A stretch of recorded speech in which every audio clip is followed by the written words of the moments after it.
Assalamualaikum warahmatullahi ta'ala wabarakatuh. Waalaikumsalam. Bismillahirrahmanirrahim. Alhamdulillahilladzi dhamina as-sa'adata fid dunya wal akhirah liman amana bihi wa amila a'malan salihah. Qala Rasulullah sallallahu alaihi wasallam wa huwa asdaqal qailin, fa in asdaqal hadithi kitabullah wa khairil hadi hadiyu Muhammadin sallallahu alaihi wasallam wa syarril umuri muhdasatuha wa kullu muhdasatin bid'ah wa kullu bid'atin dhalalah wa kullu dhalalatin finnar. Asyhadu an la ilaha illallah wa asyhadu anna Muhammadan abduhu wa rasuluh sayyidul jinni wal bashar. Rabbi syrah li sadri wa yassir li amri wahlul 'uqdatan min lisani yafqahu qawli. Allahumma arinal haqqa haqqan warzuqna ittiba'ah wa arinal batila batilan warzuqna ijtinabah. Qala Allah ta'ala fil Qur'anil 'aziz, a'udzu billahi minasy syaithanir rajim. Ya ayyuhan nas qad ja'atkum mau'izatun min rabbikum wa syifaa'un lima fis sudur wa hudan wa rahmatan lil mu'minin. Sadaqallahul azim. Muslimin muslimat rahimahullah. Pertama-tamanya pada pagi ini, iaitulah pagi 13 Muharram 1433 Hijriah. Marilah sama-sama seperti lazim pertemuan kita mengucapkan syukur kepada Allah Subhanahu wa ta'ala di atas limpah kurnia rahmat dan inayah Allah Subhanahu wa ta'ala. Kita dipanjangkan usia oleh Allah, kemudian dikekalkan kita dengan nikmat iman, Islam, tauhid dan ma'rifah, di mana dengan iman, Islam, tauhid dan ma'rifah yang Tuhan beri kepada kita, kita dapat menjana kebahagiaan untuk hidup di dunia dan juga sampai kepada akhirat Allah Subhanahu wa ta'ala. Dan yang paling penting sekali ialah Tuhan tidak melupakan kita dengan ihsan yang ada pada Allah Subhanahu wa ta'ala. Dipanjangkan usia kita sehingga dapat bertemu sekali lagi dengan tahun baru Hijriah, iaitulah 1433. Kalau dulunya pada kita berada pada tarikh iaitulah tahun 1432 Hijrah, di penghujung tahun kita bermuhasabah dan tidak ada jaminan bagi kita untuk kita dapat bertemu dengan tahun baru. Tetapi alhamdulillah, Tuhan masih panjangkan usia kita untuk bertemu dengan tahun yang baru, yang salah satu tujuan dan matlamat iaitulah kenapa Allah Subhanahu wa ta'ala panjangkan usia kita. Ini semua ialah ihsan daripada Allah, tetapi salah satu ihsan yang berbentuk untuk supaya kita dapat meneruskan, iaitulah amanah dan tanggungjawab daripada Allah Subhanahu wa ta'ala, yang mungkin sebelum ini masih lagi banyak kelalaian di pihak kita, tak dapat kita sempurnakan begitu kemah amanah yang telah dipertanggungjawabkan oleh Allah Subhanahu wa ta'ala kepada kita.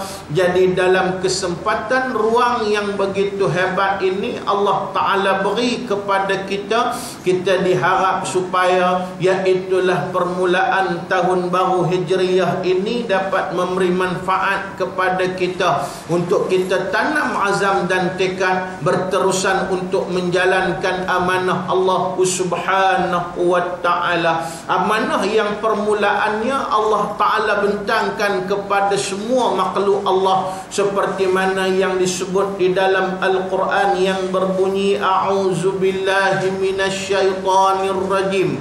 Inna aradna al-amanata 'ala as-samawati wal-ardi wal-jibal fa'abayna an yahmilnaha wa ashfaqna minha wa hamalaha al-insan innahu kana zaluman jahula. Sadaqallahul azim. Sesungguhnya kami telah bentangkan amanah dan tanggungjawab kepada 7 petala langit, kemudian 7 petala bumi, dan kemudiannya bukit bukau dan gunung ganang. Apa reaksi dan respon mereka apabila Allah Ta'ala bentangkan segala amanah dan tanggungjawab? Fa'abaina an yahmilnaha. Mereka semua enggan, tidak mahu untuk menerima amanah dan tanggungjawab daripada Allah Subhanahu wa ta'ala. Wa hamalahal insan. Tetapi sayangnya wa hamalahal insan, pasal itu waw ni tuan-tuan, iaitulah waw lil hal, membawa makna sedangkan manusia sanggup untuk menerimanya daripada Allah Subhanahu wa ta'ala. Pasal itu Tuhan kata innahu kana zaluman jahula.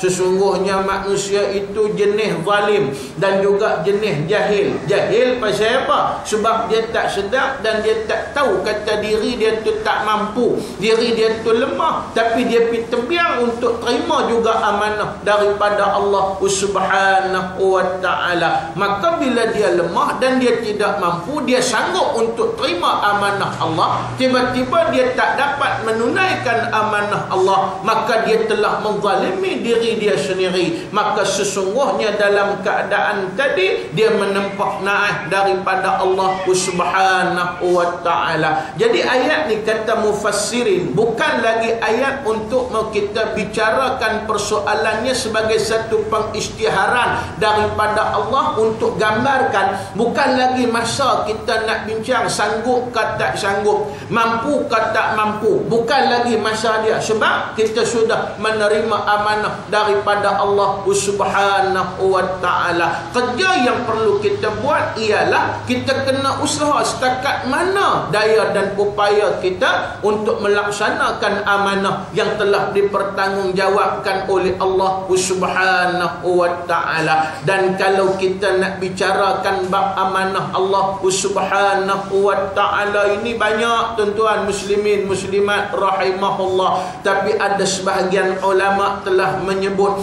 yang dimaksudkan sebahagian daripada amanah Allah Subhanahu wa ta'ala itu ialah antaranya niyabatan anin nubuwah fi hirasatid diniyah. Ini antara amanah Allah Subhanahu wa ta'ala. Apa maksudnya? Niyabatan anin nubuwah, menjadi pengganti kepada Nabi dan juga Rasul alaihi wassalatu wassalam. Untuk apa? Fi hirasatid diniyah, untuk menjaga kesucian agama, untuk mempertahankan keagungan agama Allah Subhanahu wa ta'ala, untuk mengembangkan iaitulah kesempurnaan syariat dan agama daripada Allah Subhanahu wa ta'ala. Ataupun dalam bahasa mudahnya, amanah Allah bagi kita ialah antaranya iaitulah kita hendaklah menyambung perjuangan dan risalah Nabi sallallahu alaihi wasallam. Yang risalah dan perjuangan ini diletakkan batu asasnya oleh Nabi sallallahu alaihi wasallam.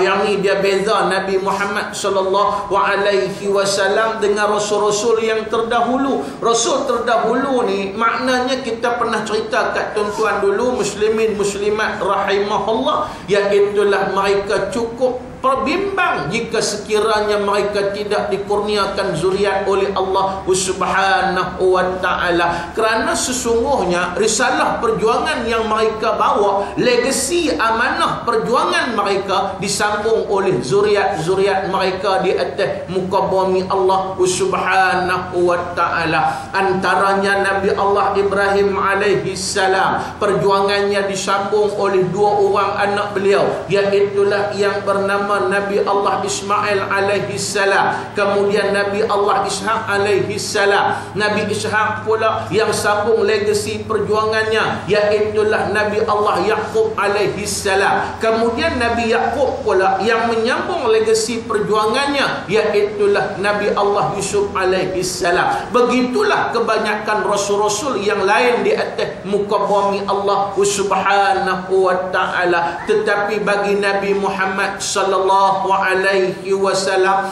Allah Ta'ala kurniakan zuriat kepada Nabi Muhammad. Antaranya zuriat laki-laki pun Allah Ta'ala beri, seperti nazam yang kita duk sebut dan anak-anak kita duk sebut, iaitulah yang berbunyi anak Nabi kita ada 7 orang, 3 laki-laki, 4 perempuan. Artinya 7 zuriat dikurniakan oleh Allah kepada junjungan besar kita Nabi Muhammad sallallahu alaihi wasallam. Tapi dari segi hukum alam, hukum fitrah manusia yang menyambung perjuangan, yang menyambung, iaitulah yang dikatakan penyambung zuriat, iaitulah daripada kalangan laki-laki. Jadi kita nak bicarakan tentang putera Nabi sallallahu alaihi wasallam, iaitulah putera junjungan besar kita Nabi Muhammad sallallahu alaihi wasallam. Pertamanya, sebelum daripada hijrah, Allah Ta'ala kurniakan 2 orang, iaitulah seorang bernama Abdullah, seorang lagi bernama Qasim. Dua-dua ini dimatikan oleh Allah ketika waktu kecil. Dua-dua ini iaitulah melalui isteri Nabi yang bernama Sayyidatina Khadijah bintun Khuwailid. Artinya iaitulah Qasim dan Abdullah. Maka mereka dimatikan ketika kecil oleh Allah Subhanahu wa ta'ala. Sebab itu kalau kita tengok melalui Qasim inilah Nabi mendapat kunyahnya. Apa itu kunyah Nabi Muhammad sallallahu alaihi wasallam? Ialah Abul Qasim.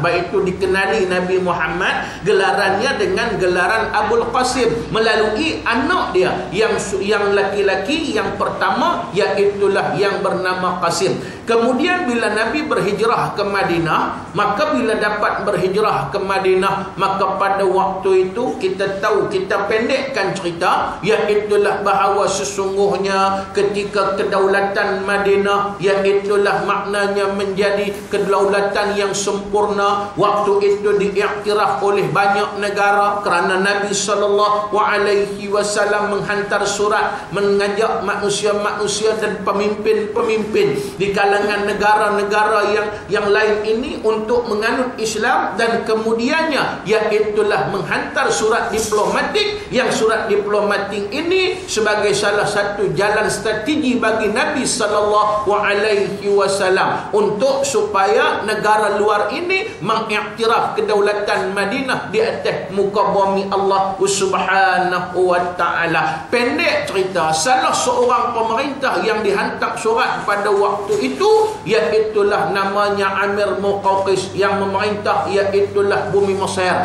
Amir Muqawqis ini walaupun dia tak memeluk Islam, tetapi dia melayan baik surat Nabi sallallahu alaihi wasallam, dan dia menghadiahkan kepada Nabi sallallahu alaihi wasallam dengan hadiah yang hebat-hebat. Salah satu hadiah yang hebat yang dia hadiahkan kepada Nabi, iaitulah dia menghadiahkan 2 jariah yang paling dia sayang, 2 hamba yang paling dia sayang, iaitulah seorang bernama Mariyatul Qibtiyah, seorang lagi bernama Sirin Qibtiyah, yang mana Maryah Nabi ambil kepada dia untuk jadi jariah dia, manakala Qitala Sirrin, Nabi hadiahkan kepada seorang sahabat yang muktabar kepada Allah, iaitulah syair Rasul, iaitulah Sayyidina Hasan bin Thabit radhiyallahu anhu.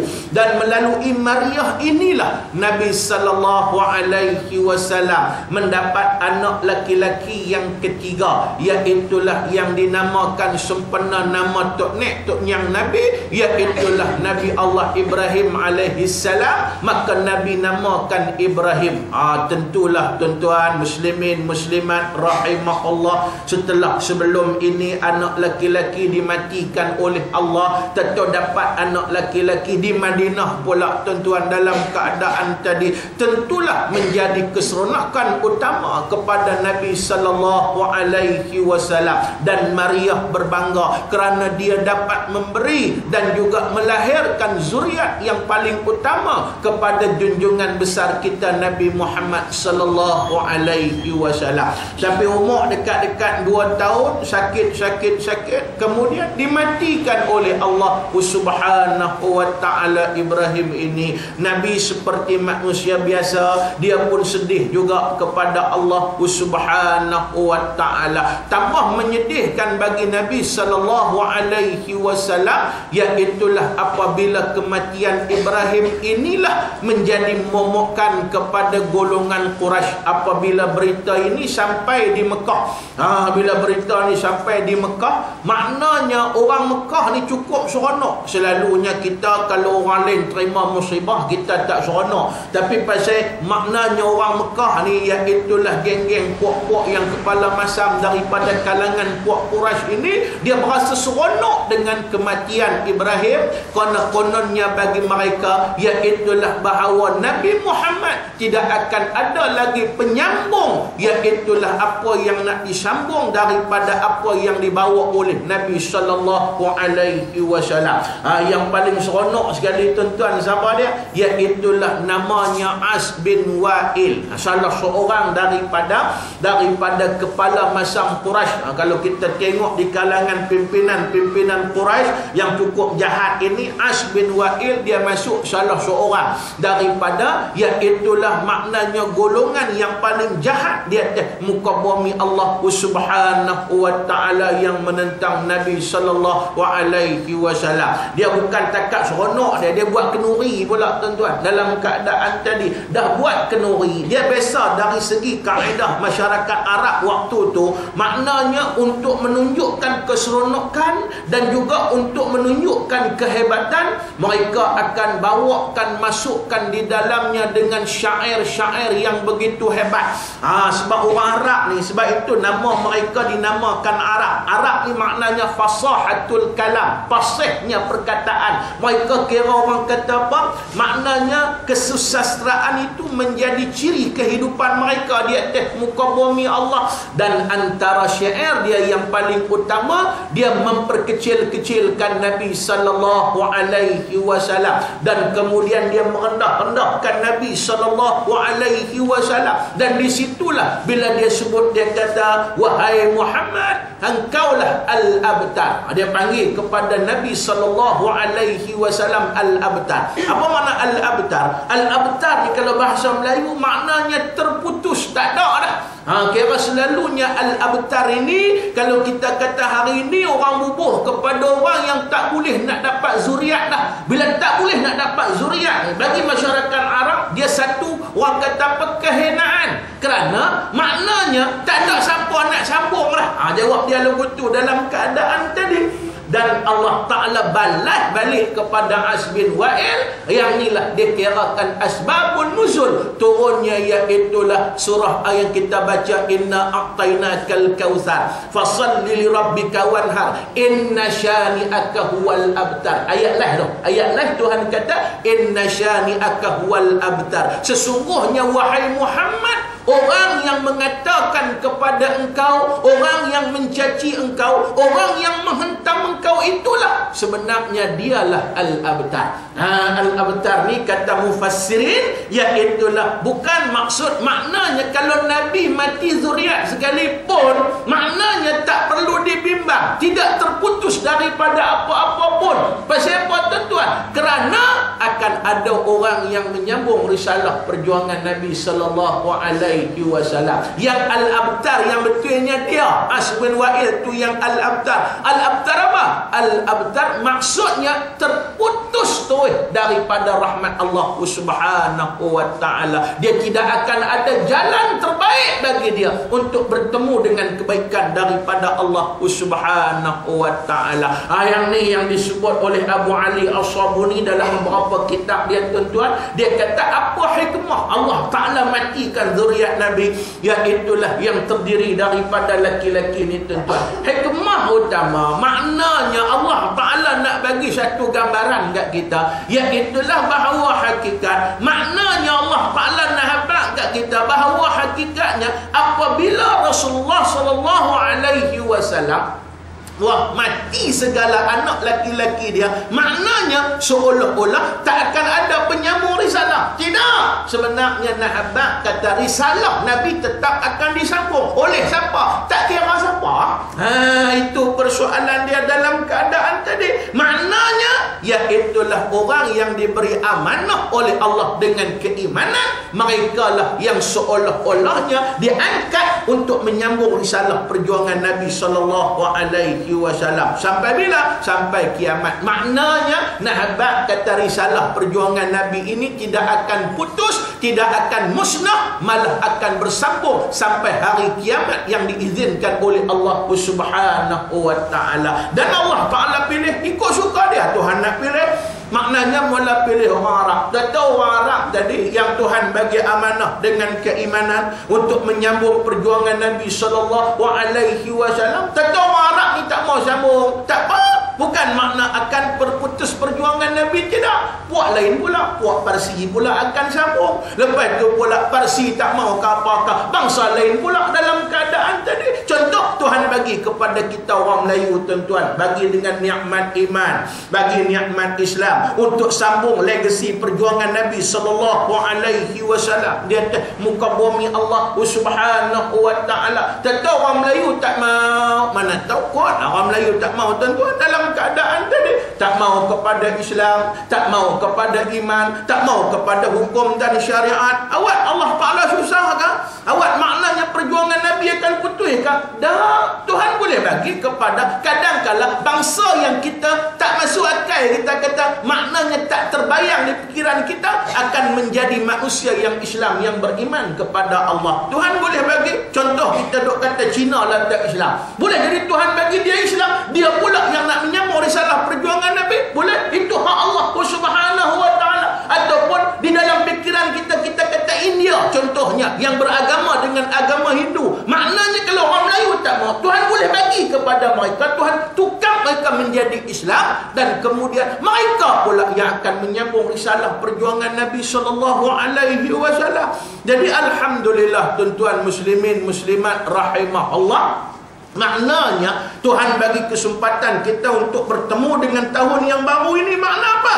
Iaitulah untuk kita dapat meneruskan amanah yang telah dipertanggungjawabkan oleh Allah Subhanahu wa taala, iaitulah untuk meneruskan perjuangan Nabi sallallahu alaihi wasallam. Yang mana perjuangan Nabi ini banyak kalau kita nak bincangkan pada pagi ini, tapi saya nak fokuskan satu perkara sahaja, seperti mana yang telah disebut oleh banyak ulama di atas muka bumi Allah Subhanahu wa taala. Antaranya tertarik saya bila saya rujuk satu kitab tuan-tuan, di mana di dalamnya iaitulah kitab yang dikarang oleh seorang ulama Pakistan, diterjemahkan ke dalam bahasa Melayu. Maka kemudiannya ulama Pakistan ni, depa ni jenis macam contoh Abul A'la Al-Maududi dan beberapa orang lagi ulama-ulama. Mereka ni iaitulah bahawa hakikat lebih kurang macam kita juga. Pasal apa? Sebab mereka bekas tanah jajahan Inggeris. Dan kemudiannya dalam keadaan tadi mereka juga di antara golongan-golongan yang maknanya iaitulah berpendidikan Inggeris dan juga berpendidikan agama di atas muka bumi Allah Subhanahu wa taala. Sebab itu kebanyakan ulama-ulama mereka ini iaitulah ulama-ulama perjuangan. Itu satu. Ulama-ulama haraki itu satu dalam keadaan tadi macam Abul Ala Al-Maududi rahimahullah di atas muka bumi Allah Subhanahu wa taala. Tapi mereka terbeza sikit dengan kita. Kebanyakan ulama-ulama Pakistan ini mereka hidup dalam suasana maknanya iaitulah hidup dalam suasana sunnah. Sebab itu ilmu yang paling mantap dengan mereka iaitulah ilmu hadis di atas muka bumi Allah Subhanahu wa taala. Sebab itulah maknanya bila mereka ni hidup dalam suasana sunnah, hidup dengan mantap ilmu hadis, maknanya iaitulah ciri-ciri kehidupan Nabi, sunnah Nabi itu cukup dekat dengan mereka di atas muka bumi Allah. Apa saya itu bila saya buka dalam kitab ini, mereka sebut amanah-amanah yang sepatutnya disambung oleh kita hasil daripada apa yang dibawa oleh Nabi sallallahu alaihi wasallam. Iaitulah antara perkara yang kita nak kena sambung yang disebut dengan amanah ini, iaitulah warisan kerja Nabi sallallahu alaihi wasallam. Warisan kerja Nabi. Dia ibarat, dia cerita dia, iaitulah maknanya macam kita nak buat satu bangunan. Bila nak buat satu bangunan, tentu ada orang yang letak batu asas dia. Jadi maknanya lepas tu ada orang yang tolong perhabis. Sampai iaitulah bangunan itu siap. Begitulah yang dimaksudkan dengan warisan kerja Nabi, yang mana warisan kerja ini batu asasnya diletakkan oleh Nabi sallallahu alaihi wasallam, dan kerja tu berterusan. Siapa nak sambung? Kita, kita sebut tak sah ni. Kita lah yang akan sambung sebab kita diberi amanah oleh Allah Subhanahu wa taala. Apa dia warisan kerja Nabi sallallahu alaihi wasallam? Dari sudut pandangan ulama-ulama yang saya ambil daripada pandangan ulama Pakistan untuk menjadi pedoman kepada kita di atas muka bumi Allah Subhanahu wa taala, iaitulah ada 4 warisan kerja Nabi sallallahu alaihi wasallam yang perlu kita sambung tuan-tuan. Yang hari ini kita tengok ada sebahagian kita dah buat, ada sebahagian lagi kita buat sambil lewa, ada sebahagian lagi kita tak peduli langsung di atas muka bumi Allah Subhanahu wa taala. Baik, apa dia 4 warisan kerja itu? Yang pertamanya ialah at-ta'lim. Ini warisan kerja Nabi sallallahu alaihi wasallam, at-ta'lim. Apa dia at-ta'lim? At-ta'lim ni maknanya menghidupkan suasana pembelajaran. Iaitulah kalau nak bagi faham lagi, kerjanya kita nak keluarkan umat manusia daripada kegelapan jahil kepada cahaya berilmu di atas muka bumi Allah Subhanahu wa taala. Alhamdulillah, pada pagi ini kita berhimpun di ruang ataupun ruang pejabat Pengulu ini, maknanya kita menghidupkan salah satu warisan kerja Nabi sallallahu alaihi wasallam. Dalam bab warisan kerja Nabi ini, maknanya bila kita sebut taklim, bukan saja muallim. Muallim ni orang yang mengajar, orang yang menyampai saja. Yang penting jangan duk kata lagu tu, ustaz tak mai, ustaz penting lah. Kalau ustaz tak mai habis. Dah, bukan ustaz tak mai habis, kita tak mai pun habis tuan-tuan. Sebab sama-sama penting. Hak mengajar pun penting, hak mengaji pun penting. Lepas tu bukan takat hak mengaji, hak sokong pun penting di atas muka bumi Allah Subhanahu wa taala. Kerana gabungan semua inilah yang melahirkan majlis ilmu, dan bila majlis ilmu berada di satu tempat, semuanya diberkati oleh Allah Subhanahu wa taala untuk sama-sama kita mendapat panduan dan juga mendapat inayah daripada Allah Subhanahu wa taala. Pasal itu nak tahu penting tak penting, kita duk ulang satu hadis yang kita duk dengar banyak tok guru hurai, yang itulah disebut satu hadis Nabi sallallahu alaihi wasallam yang berbunyi berbunyi, kun aliman au muta'alliman au mustami'an au muhibban falam takun khamisan fatuhlik au kama qala ya sadaqa Rasulullah sallallahu alaihi wasallam. Nabi kata, jadikan kamu orang yang mengajar. Bukan semua orang boleh mengajar, tuan-tuan. Yang ni Tuhan pilih. Bukan kata tahu-tahu sama-sama mengaji boleh mengajar, belum tentu. Hak saya mengaji pondok dulu pun, hak yang mungkin satu batch dengan kita daripada mula masuk sampai habis masuk, dalam sampai habis keluar pula, tuan-tuan, dalam keadaan tadi mungkin berbelas orang, tapi hak mengajar mungkin 2-3 orang saja. Tak ramai, tuan-tuan. Pasal bab mengajar ni bukan pilihan kita, anugerah Allah Subhanahu wa taala. Kadang-kadang masa mengaji dulu kita tengok dia bercakap pun boleh, yang pun boleh, ada nilai ketelampiran, semua ada. Perasan dia kok yang nak mengajar. Kawan ni tengok dengan malu, dengan nak cakap pun tak apa nak boleh, kot nu tak boleh, kot ni tak boleh. Tengok-tengok lah ni jituk guru hebat dah. Hak yang tengok, hak yang apa nama, iaitulah kot nu, kot ni, kot nu, kot ni, kemas suruh masa duk ngaji dulu. Tengok-tengoklah bawa lori, tuan-tuan, dalam keadaan tadi, no. Yang ni bukan maksud kita nak belajar apa, tidak. Tapi nak habaq kata yang tu pilihan Allah Subhanahu wa taala, bukan semua orang boleh. Itu persoalan dia dalam keadaan tadi. Malah seni mengajar ni bukan satu seni yang mudah. Kadang-kadang ilmu banyak, tapi Tuhan tak bagi bakat mengajar. Dia mengajar, banyak orang tak faham. Kadang-kadang maknanya iaitulah tak mampu nak ambil. Sayang sungguh, walaupun ilmu banyak. Dia kata, muka bumi Allah Subhanahu wa ta'ala. Kadang-kadang kawan ni mungkin ilmu tak terang mana, tapi dia main sebut sikit saja, berkesan masuk ke dalam hati. Dan kemudian mampu orang ikut, dan orang pun minat dalam keadaan tadi. Dia di atas muka bumi Allah. Yang ni bukan kerja kita. Yang ni maknanya iaitulah urusan Allah Subhanahu wa taala. Baik kita tak mampu nak mengajar, tak apa, bukan ada masalah. Yang tu bukan satu kesalahan. Maka kita jadikan diri kita orang yang muta'alim, iaitulah orang yang belajar. Yang kata belajar ni lagu mana? Macam tuan-tuan lah, ada buku dia, ada pen dia, tulis, ambil maklumat, nanti pindah, turun, download segala apa yang kita dapat, apa yang diupload oleh Tok Guru dan sebagainya. Mudah-mudahan kita ambil iktibar di atas muka bumi Allah Subhanahu wa taala. Tapi tulis saja pun tak mau. Sekali tulis masuk dalam beg tak atas TV. Lepas tu buat mai esok minggu depan mai buka lagu tu juga. Itu persoalan dia. Yang tu bukan muta'alim. Yang kata muta'alim ni, dia dah tulis balik sekali duduk saja-saja nak layan gamak Korea, habis dah. Itu persoalan dia. Layan kitab kita ni dulu, tengok belek, ni ustaz habaq ni terlupa dah. Lepas tu muzakarah, tanya balik kawan-kawan, tak boleh lepas, tanya balik ustaz dan sebagainya dalam keadaan tadi. Yang tu sifat utama muta'alim. Tak apa nak boleh jadi muta'alim ni ustaz. Pasal apa? Nak tulis pun tak apa nampak dah. Lepas tu tulis pun tak apa, kok nu kok ni dah. Tak apa, tak ada masalah. Maknanya jadikan yang ketiga mustami'an. Yang pentingnya dengar sungguh-sungguh. Bang dengar sungguh-sungguh. Yang ni tak susah rasan. Bang dengar dalam keadaan tadi dia muka bumi Allah Subhanahu wa ta'ala.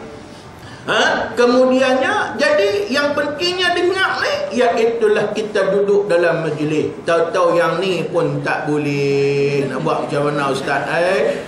Jadi golongan yang keempat. Adakah tak boleh sampai pangkat 3 ni? Ada. Macam ada seorang dia main kat saya nak ingin nak mengaji ke ustaz. Dengar dah sekali hari tu di masjid, tetap tak boleh. Bila tak boleh, pasal apa saya kata tak boleh? Tak bolehnya pasal saya ni cari pendapatan dengan meniaga di pasar malam. Bila meniaga pasar malam, tentu malam. Maknanya dalam keadaan tadi memang tak boleh pi lah. Itu persoalan dia. Sayangnya nak mengajar dah tak boleh. Nak mengaji pun tak boleh, nak dengar pun tak boleh. Macam mana ustaz? Saya kata ambil hak nombor 4. Nabi kata suka dan redha kepada orang yang maknanya menuntut ilmu Allah Subhanahu wa ta'ala. Nak buat ke mana ustaz? Saya nak tunjuk kata redha, nak bukti kata redha. Senang ya pak cik nega apa? Dia kata meniaga mi, kuih-tiaw goreng, bihun apa semua tu, duk goreng setiap malam berapa talam? Dia kata 5 talam. Kan ni goreng 7 talam. 2 talam buat mai tang ni. Tak usah ada ambil duit nampak dalam keadaan tadi. Tu tanya redha yang paling besar. Itu persoalan dia. Tak tahu dia buat ke tak, tak tahulah. Cuma kita nak habaq sajalah. Itu salah satu tanda, iaitulah muhibban. Tanda kata cinta, tanda kata sokong di atas muka bumi Allah Subhanahu wa ta'ala. Pekan sungguh-sungguh ahli keluarga yang mampu untuk menghidupkan majlis ilmu Allah Subhanahu wa ta'ala. Kerana kita menghidupkan ta'lim, iaitulah warisan kerja Nabi sallallahu alaihi wasallam.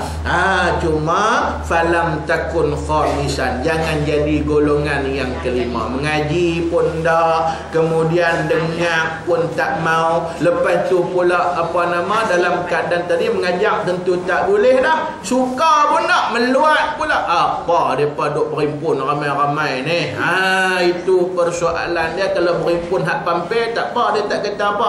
Tapi berhimpun hak yang ni tak boleh. Dia rasa berbulu mata. Maka hukumnya golongan ini kata Nabi sallallahu alaihi wasallam celaka di dunia dan juga di akhirat Allah. Apa makna celaka? Kita duk sebut celaka kerap sangat ni tuan-tuan. Kadang-kala kita marah sebut celaka. Apa makna celaka? Sebab itu bukan boleh mencelakakan orang mudah-mudah. Celaka makna apa? Celaka makna dia kata ulama al-ibti'adu 'anir rahmah. Minta dijauhkan daripada rahmat Allah. Bolehkah kita nak minta jauh daripada rahmat? Sedangkan rahmat tu hak Allah Subhanahu wa ta'ala. Tak boleh. Itu persoalan dia. Tapi golongan ini golongan yang dicelakakan oleh Nabi sallallahu alaihi wasallam. Jadi maknanya kita kalau boleh biar bagi kita ni, maknanya hak yang ni kita dah buat dah. Alhamdulillah. Alhamdulillah, kita dah jalankan warisan kerja Nabi sallallahu alaihi wasallam. Jadi cumanya nak kemas lagi lah. Dah benda tu ada, dah kemas lagi lah. Itu persoalan dia dalam keadaan tadi. Dia kena tingkat biar sampai satu peringkat, iaitulah Allah Ta'ala kurniakan. Mana tahu contohlah kita baru peringkat muta'alim. Peringkat muta'alim tuan-tuan. Mana tahu Tuhan angkat esok jadi peringkat mu'alim, mana tahu. Takkan kami nak mengajar ustaz, saya tak boleh apa duk mengaji boleh lah, nak mengajar tak tahu, tak tentu. Mana tahu esok semua tok guru tak ada, mana tahu. Tok guru tak ada, tak tahu. Takkan nak seorang hak main mengaji ni seorang tak boleh baik mengajar. Tentu boleh, takkan tak ada kot, no. Takkanlah ustaz, takkan semua ustaz tak ada esok nak pergi ke mana? Tu dia kata nak pergi ke mana ustaz tak ada seorang pun. Dah lah, ni kita buat contoh lah, no. Takkan sagi menetong mati semua. Takkan mati semua kot. Tak logik pula dalam keadaan tadi. Nak bagi logik senang. Semua pakat kena tangkap lah kau. Mana tahu? Bukan boleh kira benar ni. Benar ni sunnah Nabi SAW. Sunnah daripada sahabat, sunnah daripada ulama-ulama terdahulu. Maknanya tambah apabila isu mana tahu semua ustaz Allah Ta'ala bagi bercakap hak betul belakang. Bila cakap hak betul orang meluat. Bila orang meluat kena tangkap. Bila kena tangkap maknanya majlis ilmu kena berjalan. Siapa nak jalan? Kata maklum tolong macam kita maklum. Dan masa tu Tuhan bagi boleh. Insya-Allah. Yang pentingnya berkemas sungguh-sungguh lah. Tera kita nak sampai satu peringkat mana tahu pilihan daripada Allah Subhanahu wa ta'ala. Allah Ta'ala nak angkat ni kita tak tahu tuan-tuan. Kita tak boleh baca sungguh-sungguh lah dalam keadaan tadi di atas muka bumi Allah Subhanahu wa ta'ala. Malah kadang-kala contoh kita ambil apa yang berlaku kepada sahabat radhiyallahu alaihim ajma'in. Allah Ta'ala angkat sahabat-sahabat ni, kalau ikut kaedahnya, kadang-kala melalui peperangan lah, panglima, keberanian mereka kita boleh tahu dan sebagainya. Allah Ta'ala angkat dengan Allah Ta'ala sebut nama. Kadang-kala melalui Nabi SAW. Kadang-kala Allah Ta'ala angkat bukan melalui sebut nama, tetapi terpancar kekredibilitian dan kewibawaan di atas muka bumi Allah Subhanahu wa ta'ala. Contoh ketika peperangan Mu'tah. di mana 3 orang panglima Islam, Ja'far bin Abi Talib, Abdullah bin Ar-Rawaha, Zaid bin Harithah, ketiga-tiganya dimatikan oleh Allah Subhanahu wa taala melalui syahid kepada Allah Subhanahu wa taala. Lepas itu pula yang ni yang Nabi, bila Nabi ni sebelum perang tu Nabi bagi bayang dah. Nabi kata mula-mula panglima Islam yang pegang Zaid bin Harithah. Kalau Zaid bin Harithah wafat, maknanya bagi kepada Abdullah bin Rawaha. Kalau Abdullah bin Rawaha wafat, mati juga, serah kepada Ja'far bin Abi Talib. Nabi habaq siap-siap ni. Dan Nabi habaq siap-siap kepada mereka 3 orang dengar. Bila 3 orang dengar ni, ni sifat sahabat berbeza dengan kita. Kalau kita perasan habaq lagu tu, minta Rasulullah, tak jadi nak pergi kot, tak jadi pergi kot. Nampak saya dah dengar dah tahu mati ni. Tapi tak, sahabat jadi ke mana? Tak apa ya Rasulullah, alhamdulillah, syukur kepada Allah. Pasal apa? Dapat jaminan akan dapat syahid. Kira nak pergi cepat-cepat. Itu persoalan dia. Habis Nabi kata kalau Ja'far bin Abi Talib terbunuh halah sekali ni, maknanya yang terserahlah kepada Allah. Allah Ta'ala akan lahirkan seorang pemimpin yang terbaik. Kata, siapa lahir? Iaitulah Khalid ibn Walid. Yang siapa pun tak sangka pada waktu itu dia berjaya lead pimpin, akhirnya dia menjadi pemimpin hebat di dalam Islam di atas muka bumi Allah Subhanahu wa taala. Baik, yang tu warisan kerja pertama, iaitulah at-ta'lim. Kemudian yang kedua, kena ingat ni tuan-tuan, warisan kerja yang kedua yang disebut oleh ulama ini, iaitulah ad-da'watu ataupun dakwah. Dakwah tuan-tuan. Apa maksud dakwah? Dakwah ni makna seruan. Apa maksud seruan di sini? Iaitulah mengeluarkan umat daripada akidah yang sesat di atas muka bumi Allah Subhanahu wa taala kepada akidah yang benar mengikut acuan Al-Quran dan sunnah Nabi sallallahu alaihi wasallam. Yang ni kita korang main peranan. Warisan kerja nombor 1 tadi alhamdulillah mengaji, tapi kemudian dakwah kita tak main peranan banyak tuan-tuan. Fokus utama dakwah ni kalau bolehlah iaitulah masyarakat bukan Islam. Pasal kita tambah duk keliling kita ni, majoriti maknanya keliling kita ni kebanyakannya masyarakat bukan Islam. Dan kena ingat, esok Allah Ta'ala akan tanya kita, apa kerja yang buat untuk sampaikan Islam kepada mereka? Sebab itu bukan nanti dengan mulut dan lidah. Iaitulah dakwah kita kepada bukan Islam yang paling besar hari ini. Iaitulah apa dia tuan-tuan? Iaitulah dakwah lil hal, kelaku kelayak kita. Untuk kita tunjuk kita ni orang Islam, kemanisan Islam, kesempurnaan Islam. Kita menjadi duta Islam kepada masyarakat di atas muka bumi Allah. Tapi masalah dia, kok nak cakap bab Islam sikit pun dah padahal duk contoh duk belikan hari-hari dekat apek tu. Tapi kok lah nak cakap bab Islam tak ada pasal. Bab lain, dia cerita bab lain. Bab Islam pun nak sebut, pun nak tanya apek tu. Apek, hang tahu dak Islam apa dia? Kau pasal nak tanya apa dia dalam keadaan tadi itu persoalan dia. Apek tu kata, tahulah Islam tu dia kata masuk Jawi. Dia nampak dia betul awal. Pasal yang tu didedahkan daripada awal dulu. Kita kenapa betul dia boleh lah. Kita kata kalau kita tekat nak masuk Jawi, bukan Islam tu bukan masuk Jawi. Kalau masuk Jawi bukan nanti Islam. Maknanya macam saya hari ni nak main sini tuan-tuan, mesti kena masuk Jawi punya. Daripada dah tengah lihat nama sini kena masuk Jawi, tak masuk Jawi tak sampai. Jawab dia lebut tuan-tuan dalam keadaan tadi. Ni nak balik saya lagi nak kena masuk Jawi pula sekali lagi. Main bulan depan nak masuk Jawi pula. Jenuh. Itu persoalan dia dalam keadaan tadi. Artinya bukan yang tu. Kita kena betul lah. Takat mana kemampuan yang ada pada kita. Esok ni Tuhan kan nak war kita tu. Dia cari cerita bila mai sampai ke akhirat. Negeri tu negeri buat sabit. Dia akan buat sabit kita mana? Tuhan katanya, hai Apek pasal apa hang tak Islam? Apek menjawab, dia kata tak dapat hidayah. Tuhan kata kadzabta, hang pemohong. Banyak hidayah keliling tu ada. Itu persoalan dia. Dia pun tak tahu nak jawab guna. Biasalah jenis nak buat sabit ni. Tengok muka kita. Ni dia maknah ni hari-hari belikan dekat aku, dia kata. Sikit bab Islam pun tak cakap. Tuhan tengok-tengok sungguh. Memang apek tu akan dihukum oleh Allah. Kita pun akan dihukum sebab kita mensia-siakan kerja-kerja Nabi, iaitulah dakwah di atas muka bumi Allah Subhanahu wa taala.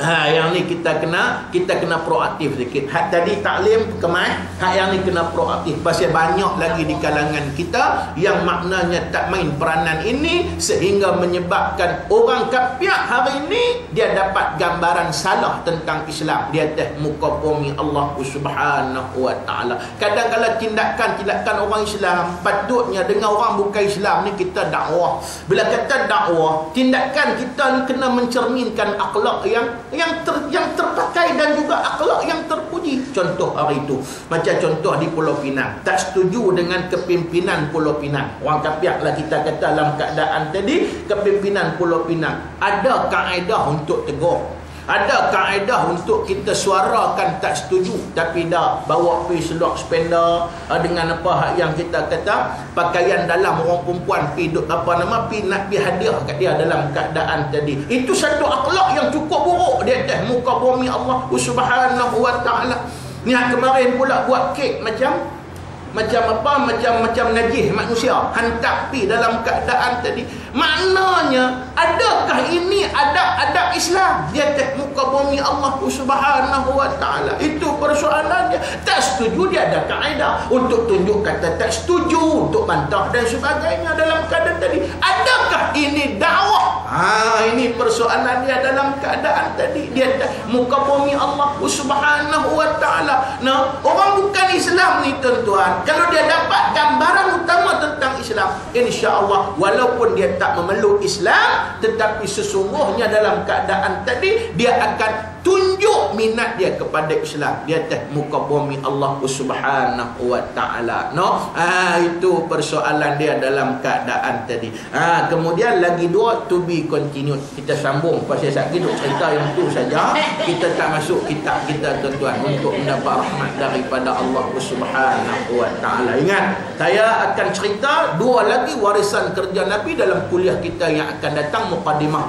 Kita masuk balik dalam kitab kita tuan-tuan untuk kita ambil iktibar, membawa kekuatan kepada kita mendapat keredaan daripada Allah Subhanahu wa taala. Baik, sambung tuan-tuan kitab kita Riyadhus Shalihin karangan Imam An-Nawawi rahimahullah, iaitulah dalam bahasa Melayu. Kita nak sambung pada muka surat 8 dan kita nak sambung tengok hari ini hadis yang keempat.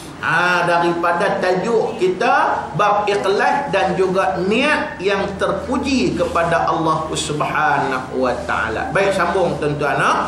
Qala al-musannifu rahimahullahu ta'ala wa nafa'ana bi'ulumihi fid darain. Amin. Dari Abi Abdullah Jabir bin Abdullah Al-Ansari radhiyallahu anhu, katanya. Jadi biasalah Abi Abdullah tu kunyah dia. Saya nak cuba bagi fokus kita ni pasal nak bagi nampak iaitulah ciri-ciri keagungan orang Arab ini, iaitulah dia ada nama dan dia ada kunyah dia dan dia ada laqab dia. Jadi kunyah dia ialah Abi Abdullah. Apa dia kunyah? Gelaran yang mula tu iaitulah dimulakan dengan Abu, Ummu ataupun Ibnu. Kita akan jumpa banyak macam kunyah Nabi Muhammad tadi, iaitulah pada Abul Qasim. Ingat tu. Baik. Kemudian laqabnya Rasulullah. Yang ni kunyah dia Abi Abdullah, nama dia betul ialah Jabir bin Abdullah Al-Ansari, yang tu laqab dia dengan dinisbahkan dia ni keturunan Ansar. Senang kita faham kenal tak mana Al-Ansari itu dia keturunan Ansar. Baik. Kata Abi Abdullah Jabir bin Abdullah Al-Ansari ini, kunna ma'an Nabi sallallahu alaihi wasallam fi ghazah.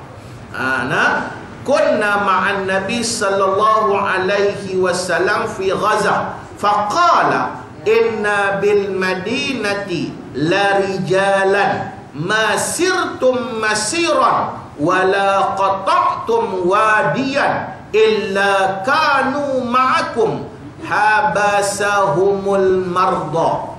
Habis bang tu. Habis bang tu. Wa fi riwayatin illa syarikukum fil ajri rawahul Muslim. Tu hadis dia tuan-tuan. Baik. Artinya kami telah bersama-sama dengan Nabi sallallahu alaihi wasallam dalam satu pertempuran. Satu pertempuran ni maksudnya dalam satu peperangan lah. Kami ikut bersama-sama dengan Nabi sallallahu alaihi wasallam. Bila sebut peperangan ni, maknanya hak dia nak maksudkan di sini ialah bukan sekadar peperangan, tapi fi sabilillah. Sebab bukan kita nak jumpa peperangan semasa. Takkan kita nak jumpa tiap-tiap kali peperangan. Yang ni maknanya iaitulah ada riwayat daripada ulama hadis, dia kata maksud peperangan di sini Nabi nak habaq kita ni ialah fi sabilillah. Maksud fi sabilillah tak kiralah pada jalan Allah. Maknanya mengaji, lepas tu ibadat, sembahyang jamaah, apa sajalah. Tapi dia punya kepala yang paling besar peperangan lah. Itu persoalan dia dalam keadaan tadi. Baik. Maka beliau pun bersabda, Nabi pun bersabda dalam satu peperangan, sesungguhnya di Madinah ada beberapa orang lelaki, tidaklah kamu menjalani satu perjalanan dan melalui sebuah lembah, melainkan adalah bersama-sama dengan kamu. Apa Nabi kata? Nabi kata macam ni, hampa boleh pergi perang, tapi ada 2-3 orang lelaki-lelaki ni terpaksa tinggal di Madinah, tak boleh nak turut sekali. Pasal apa? Sakitlah, ada keuzuran dan sebagainya dalam keadaan tadi. Maknanya Nabi kata mereka juga berada bersama-sama dengan kamu. Apa maksud dia? Kita tengok lagi tuan-tuan. Mereka telah digendalakan oleh sakit. Itu maksud dia. Dan pada satu riwayat, melainkan mereka menyengutui kamu di dalam pahala. Maksud dia apa dia? Maksudnya mereka pun dapat pahala macam hampa berjuang juga. Itu persoalan dia dalam keadaan tadi. Untuk kita ambil iktibar, untuk kita jadi manusia yang mendapat keredaan daripada Allah Subhanahu wa taala. Baik, tengok maksud dia. Kita tengok huraian dia. Huraian kita akan hurai tuan-tuan, tapi kita tengok maksud dia dulu. Maksudnya